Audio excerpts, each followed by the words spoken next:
Assalamu alaikum viewers. Viewers, in today's videos we will be discussing a very important topic of international relations, and that is deterrence. This is a very important video for the students of international relations and for those who intend to appear in the competitive examinations and who intend to opt for international relations as one of the optional subjects in those examinations. So this is a very important topic in this regard. Now, deterrence.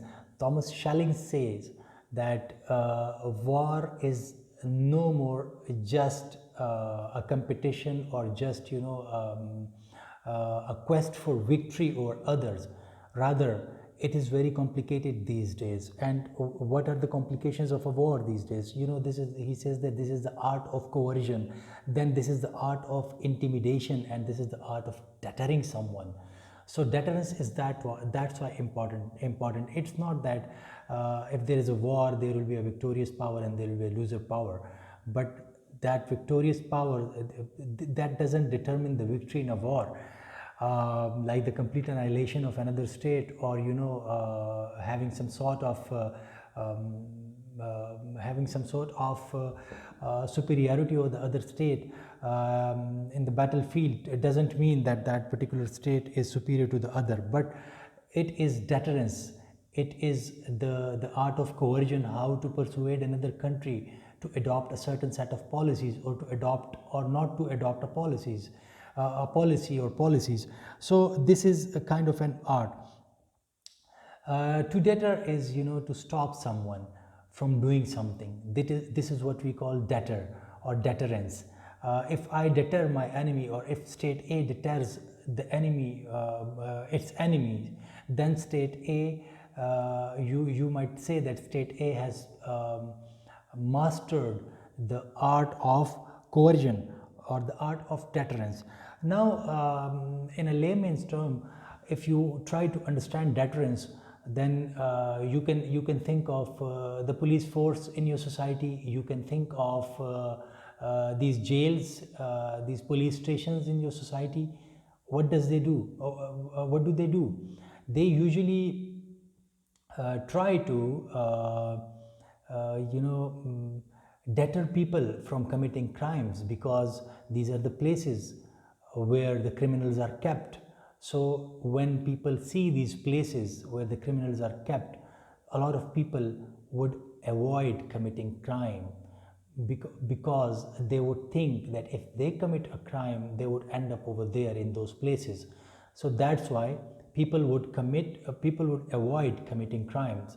So this is deterrence. The existence of your police system in the country, your police in the country, the existence of jails in the country, the existence of judiciary in the country, then the existence of police stations in the country. These all are institutions or elements of institutions, like police stations and jails, elements of institutions which apprise the people about the consequences of a crime. General people, when they see these places, they avoid committing crimes, because then they know that criminals end up over there. So this is a brief intro of deterrence on a societal level in the society. Now the same thing applies on international system as well. So what are some of the key definitions, or what are some of the key ideas behind deterrence? We'll be discussing that.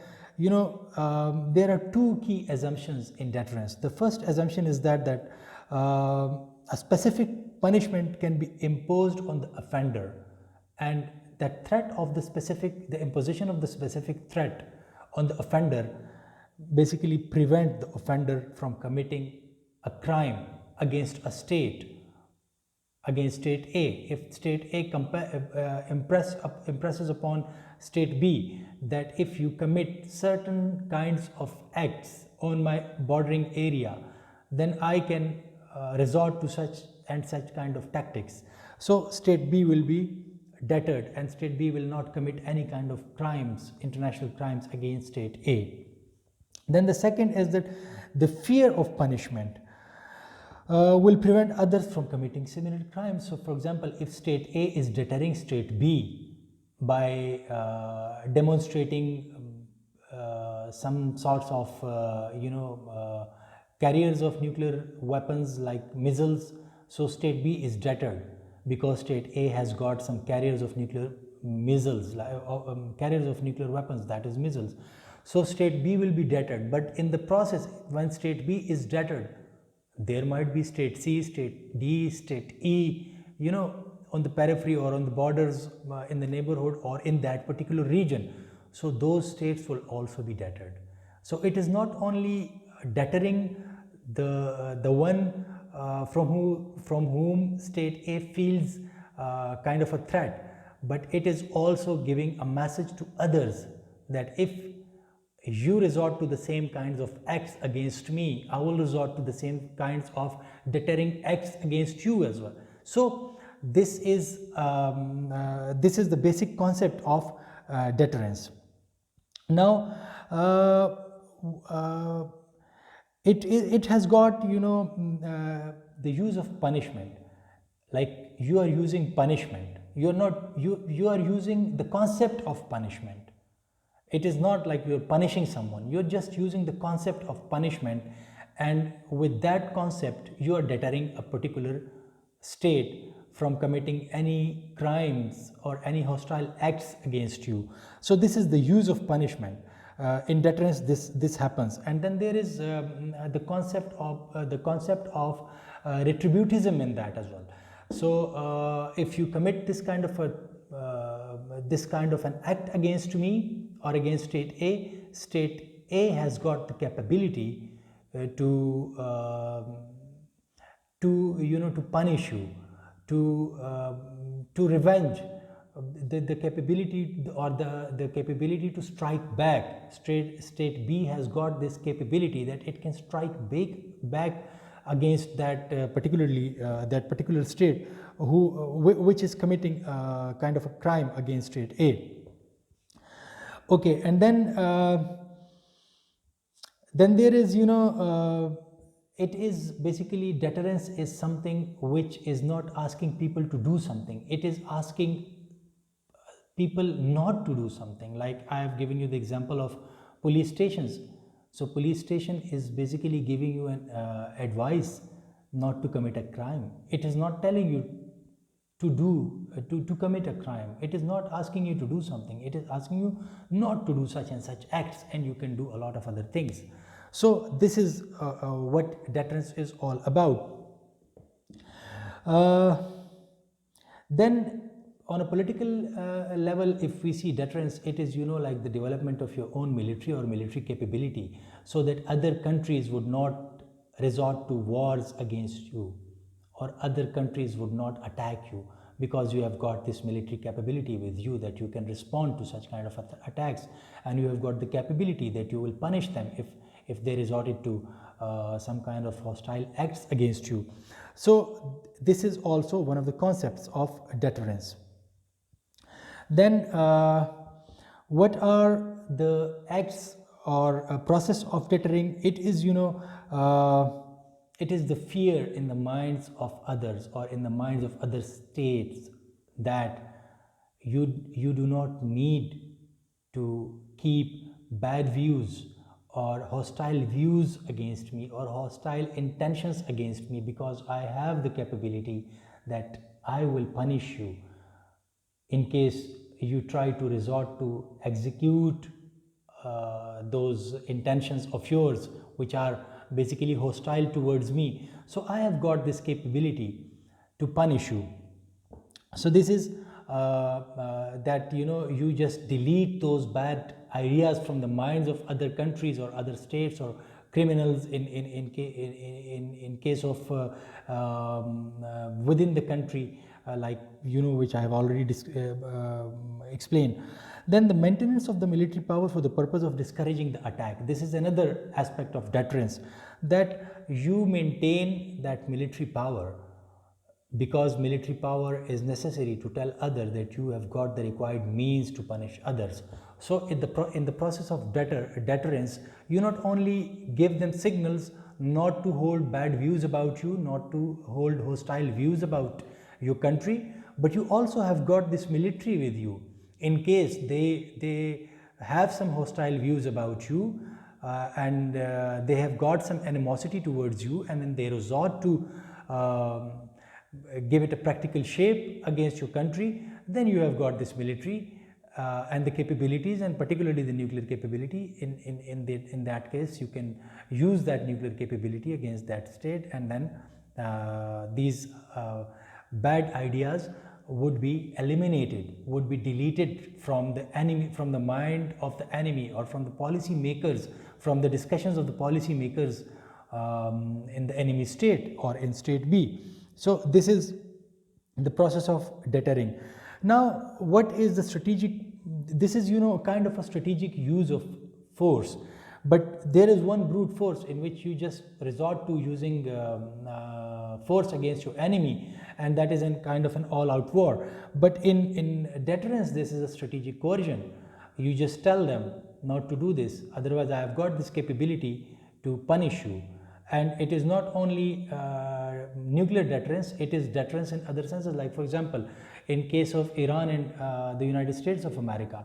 So it is the United States of America is persuading Iran, not by always telling Iran that the United States of America will annihilate Iran, but it is keeping Iran under sanctions. So this is also a kind of deterrence, that you have got the required means to punish someone in any form you want.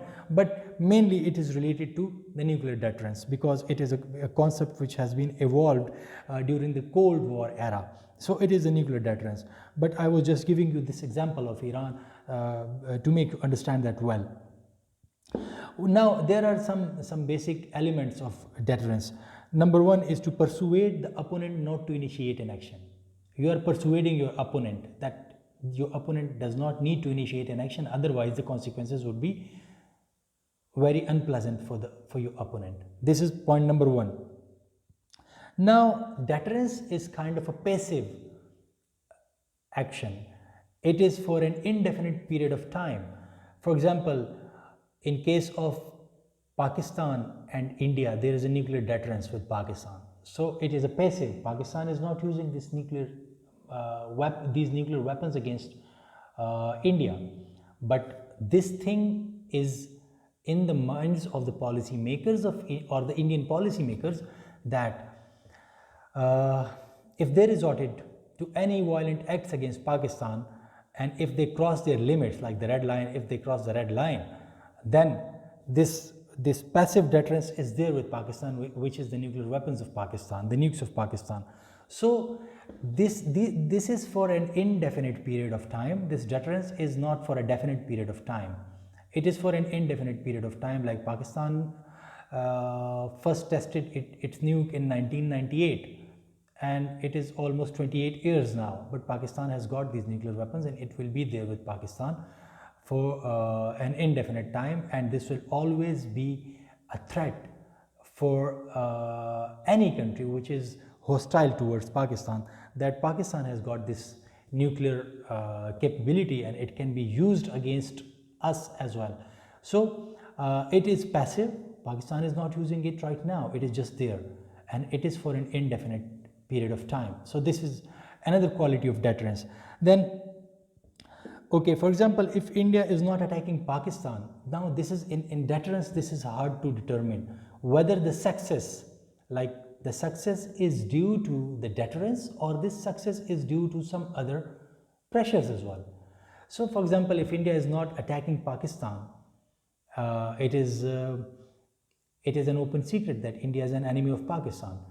So if India is not openly attacking Pakistan, it is hard to determine whether that is just because that Pakistan has got nuclear weapons, or there are some other elements involved in this, that Indians are not attacking Pakistan, or the Indian policy makers are thinking that they should not attack Pakistan. So this is hard. Like recently these news are coming that India was about to attack Pakistan, but now after this flag meeting with the Chinese in Ladakh,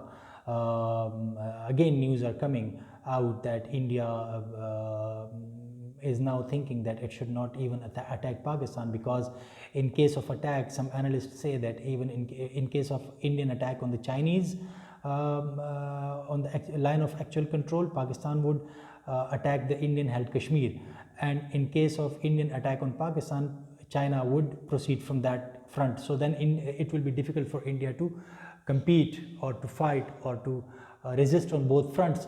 So the probability is there that India would not attack. But again, it is not because that Pakistan has got these nuclear weapons, because this is really hard to determine whether this is because of this deterrence or there are some other considerations in this as well. This lecture would be a bit lengthy, but this is very important topic, so that is why you need to be with me, and we will discuss these things inshallah.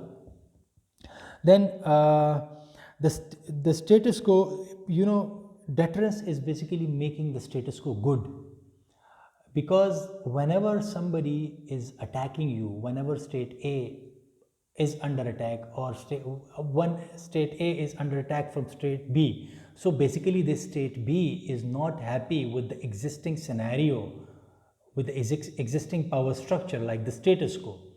So it is disrupting the status quo and turning the status quo in its own favor, because it thinks that the status quo doesn't favor its interest or it doesn't serve its interest. So it is attacking this state A because it wants to disrupt the status quo and create a new status quo. But then there is a problem that this is really difficult if there is deterrence. So deterrence makes this thing very visible, very vivid for the attacker, that if you try to disrupt the status quo, the aftermaths of your action will be such that I will punish you to such a level that you would think that the pre-attack time or the pre-attack status quo was far better than the post-attack scenario, because you have committed a crime and now I will punish you. So in deterrence, you are impressing upon your enemy that leave the things as they are, because you will not be able to achieve your target, and then you will be in a worse condition than you are right now. So avoid attacking me. Then there is, there are some other strategies as well, like the glass plate or tripwire or the salami tactics. In this, you just attack your enemy in bits and pieces, and so this is the salami tactics. You do not attack the enemy outrightly, or you do not attack the enemy as a whole, but you just resort to the salami tactics, attack the enemy in bits and pieces. So this is another aspect of the deterrence. Then we have got this again we have got this other concept with us, which is known as the compellence. So what is a compellence now? In deterrence, I have already told you to persuade the opponent not to change, right, the status quo, or not to take an action. But in the compellence, it is almost opposite to that deterrence. In compellence, what happens? You persuade your enemy to stop or to change. So this is compellence. You persuade your enemy to stop or to change. I will again resort to the example of the China-India face-off. Indians were building military structures or road networks on their side of the line of actual control, and the Chinese were not happy about it. So now the Chinese have taken an action, and in the flag meeting they have told vividly, clearly, unequivocally to the Indian side that they should stop doing such and such things. And now the Chinese are regularly monitoring those areas, and there is airspace violation of the Indian airspace. So there is a violation of the Indian airspace by the Chinese jets and the Chinese helicopters, and it is only to monitor whether India is dismantling all those structures that Chinese have told them to dismantle or not. So this is kind of a compellence. Now Chinese are compelling India to undo something which they have been doing. So in this, you can, if the Indians agreed to the demands of the Chinese, then we can for sure say that this is the compliance, the strategy worked. Because in deterrence, you cannot be sure whether this was because of our deterrence or the capability or our military capability, or it was because of some other considerations. But in such kind of scenarios, it is definitely because of you can say that whether this compliance, the strategy of compliance has been working or it has worked or not. So then again, it is active and it is definite and it has got a deadline. Like in the deterrence, it was indefinite, it was passive, it did not have a deadline. But over here it is active, like the Chinese. Again, take the example of the Chinese. Then it is definite and there is a deadline with it. Like the Chinese have definitely taken an action, pushed back the Indians from the line of actual control, captured some of the territory, and so active and definite, they know what they are doing. And then the deadline is there. They have told the Indians that these are some of the acts which you have been doing and we are not happy with it, and now we have come over here and we are not leaving this place. This is our territory from now on. This is what media is telling, that they have been told, the Indians have been told by the Chinese in their meeting on the 6th of June, day before yesterday, I guess. Then, so when it is active, when it is definite, then it is easier to know if that success is due to the compliance or not. Like it was difficult to know whether the success was due to the deterrence or not. But over here, it is in compliance, it is definite that the success is due to the compliance, because state A was compelling state B from not to do something, because state B had already done something and state A was telling to undo those things. And if state B agrees to the demands of state A, then that compliance has worked and it is due to the compliance. So it is really easy to know whether compliance is working or not. But in deterrence, it is not easy to know. It is hard to determine whether it is working or not. Then, okay, and since in deterrence, the status quo, the pre-attack status quo is presented in a very good shape. But over here in compliance, something has already changed. It has been changed. So now what happens is that when this state B is trying to change to change something against state A in compliance is telling them that, okay, you are trying to create a new status quo, but this new status quo is bad for you. Go back to your original position. So it is really easy to know in the compliance that the new status quo is bad, and then there is a promise of retribution, or there is a promise of retributism, and there is a promise of punishment again aligned with that. So that is why it is easy that state B would be deterred, or it would become compelled to take some sort of steps which are in favor, which state A is asking them to take. So this is, then the coercive strategy, punishment is there, then the risk is there, and then the denial is there, and then decapitation, which is, the final act. But what is this punishment? If you are committing such kind of acts, we will punish you. This is the coercive strategy, number one. Then there is risk. Okay, fine, you try to achieve this by doing that, but you will not be allowed to achieve this, like the Chinese and the Indian example again. Okay, you are building roads and you are trying to prepare a ground for kind of military activities in Ladakh and Sikkim, but you will not be allowed to do that, and you are risking a lot in the process, because you are taking as a step which would be seen as an act of animosity by the Chinese, and China is a big power, so India will not be able to sustain that, to survive that animosity. Then denial is there. Okay, you are after war, you are taking an act of aggression against me, but whatever you are after, whatever you are going after, you will not be given that. So that state of denial is there, that okay, these are your targets, but we would not give those targets to you that easily. So you, in the process, you will also lose a lot of things, a lot of your capability, a lot of your military the economic brunt would also be there aligned with that.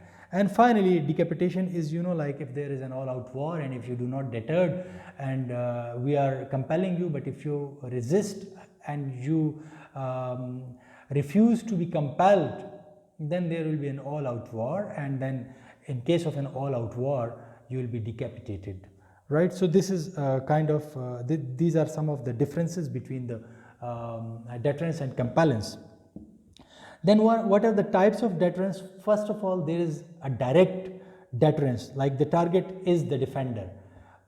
In case of India and Pakistan, the deterrence is direct. Pakistan has got this direct deterrence because the direct target of India is Pakistan. Pakistan is a direct target.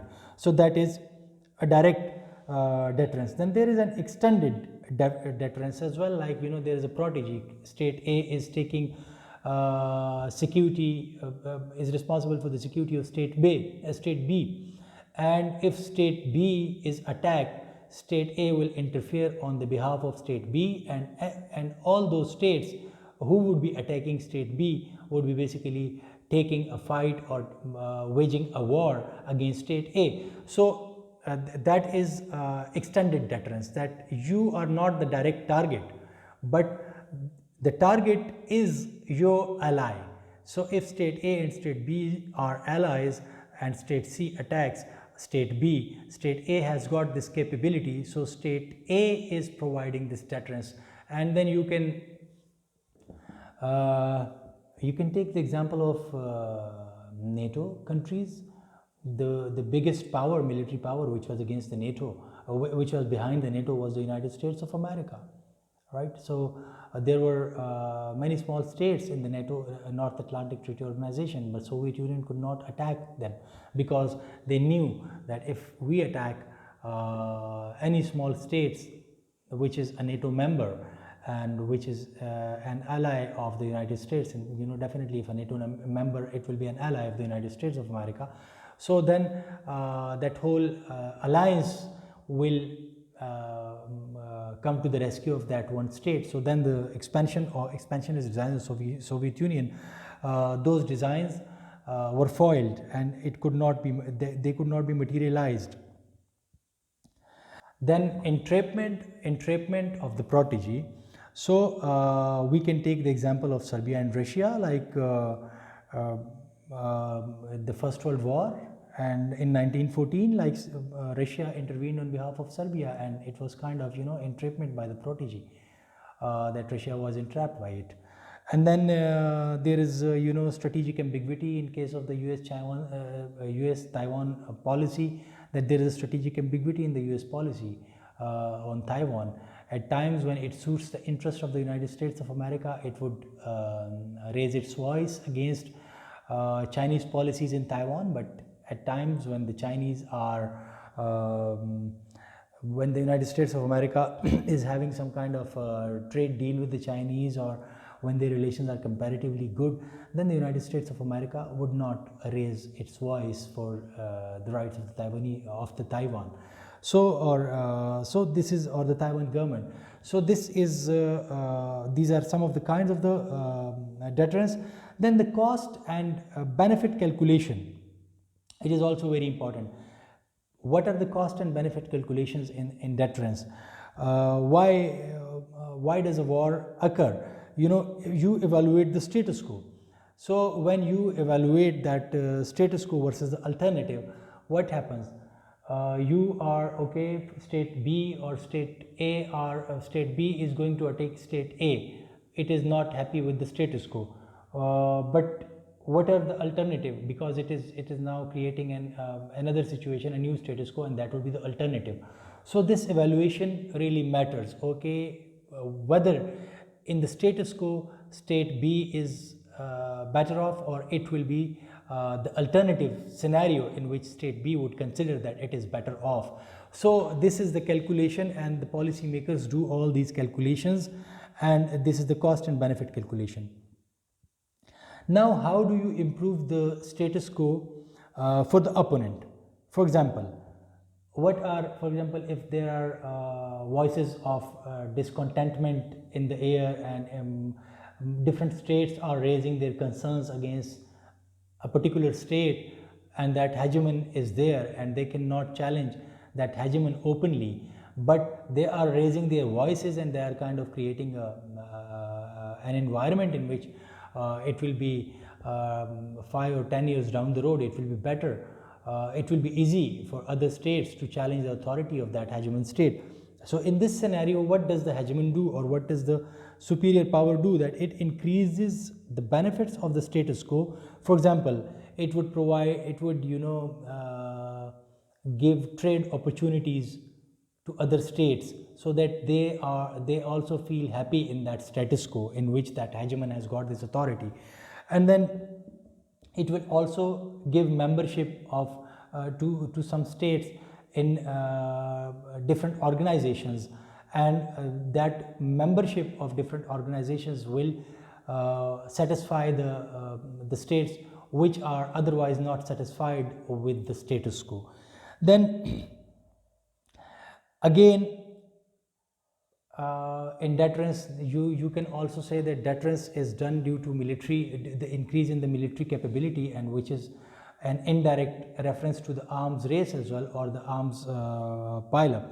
So you are decreasing the costs. For example, you think that okay, this particular aspect is related to the security dilemma of international relations, and we will discuss that security dilemma in some other lecture as well, under the realist school of thought, which I'll be discussing with you guys in a few weeks time, inshallah. But how do you decrease the cost? When you decrease the cost is basically the military cost, because increasing the military capability is a very costly matter for different states. So if state A wants, which has got a large arms pile up, and it wants to decrease the cost of its military, decrease the cost for other states, what does it do? It resort to the arms reduction abilities.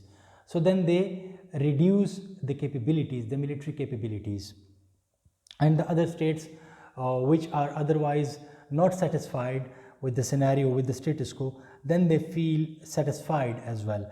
Then it decreases the probability that the status quo will get worse. Like the status quo, some states are not happy with the status quo, and they are here and there, they are raising their concern, they are voicing their concerns on different forums, they are not happy with it. So what does it do? The hegemon, or the states which control the status quo, they just make some amends in the scenario, and they impress upon or the dissatisfied states that this status quo will be improved for them, and we will make some amends in the status quo, and they should not be worried about the scenario that the status quo is getting worse and worse for them. So they just decrease this probability that the status quo will not get worse for them. This is another example, or this is another technique which is basically used, that states are stopped from challenging the status quo. And then how to make alternative worse for the opponents? Okay, if the opponents are not satisfied with the status quo and they are trying to change it, now what are the alternatives and how to make it worse for your opponents? Again, so it is, you just increase the probability of war, that we have got this, deterrence with us, and we will increase the probability of war in case you cross these red lines or this red line. So but that threat should be credible, because if it is not credible, if your military capability does not back your words, then this is not a credible threat, and this is not a credible deterrence. So deterrence should be credible as well. Then it increases the cost of fighting. Like for example, you want to fight with us, so we will increase the cost of fighting. Like in case of the United States of America, they have developed their technology, their military technology, military capability over the years. So it is increasing the cost of fighting. when it is increasing the cost of fighting, regularly evolving its technology and military capability. So no states on the world stage think of challenging the United States of America militarily. I'm talking about militarily. Then increase the cost of a losing war. For example, if you lose a war, okay, you want to wage a war against me, but if you lose a war, there will be, you will be tried in a international court of justice for the war crimes, and then the looting and the reparation and everything, like we saw with Germany after the First World War. So the reparation clause and all these things. So the Treaty of Versailles. So you just the deterring power can also resort to such kind of acts, that okay, you are waging a war, your acts are offensive towards me, but let me tell you clearly that if you resort to such and such acts in case of a war, after the war, we will be trying you in International Court of Justice for the war crimes and for all the damages which would have been done during that war. So you will not be able to bear the cost of the war then. So in case you lost that war, so it increases that cost of war. Then decrease the benefit of the victory as well. You are after particularly some kind of a target in particular country, like in Iraq, for example. It was commonly believed that the United States of America and its allies are after the war, after the oil in Iraq. So when the Iraqis could not do anything to deter the United States of America, what did they do at that particular time? They just lit the wells of oil, so that okay, you are after the oil, but we are not allowing you to have easy access to this oil. So this kind of techniques, when a particular state is after something, so you deny that thing, I'll not be giving you that benefit of your victory for which you are after me. So this is also a technique, that okay, you want to wage a war because of this target of yours, but you will not be given this target of yours even after the war. Then decrease the probability of winning is another technique. So what is the decrease of the probability of winning? You just develop your own military, and when you develop your own military, you have got your deterrence. So this was some of the main aspects of deterrence and compellence, and I hope it would have helped you in understanding the basic concept of deterrence and what is compellence and what is the status quo, and how to make the status quo better for someone, and how to make the status quo worse for the new or the alternative worse for someone, so that wars are avoided. The basic concept of deterrence and this compellence is that wars are avoided, and a country is deterred from attacking country B. Country A is deterred from attacking country B, and why. Inshallah, in the next video, I'll be discussing some other topic of international relations, which will not only be beneficial for the students of international relations, but also for those candidates of competitive examinations who intend to opt for international relations as one of their optional subjects. Thank you for watching. Stay tuned. Take care. Allah Hafiz.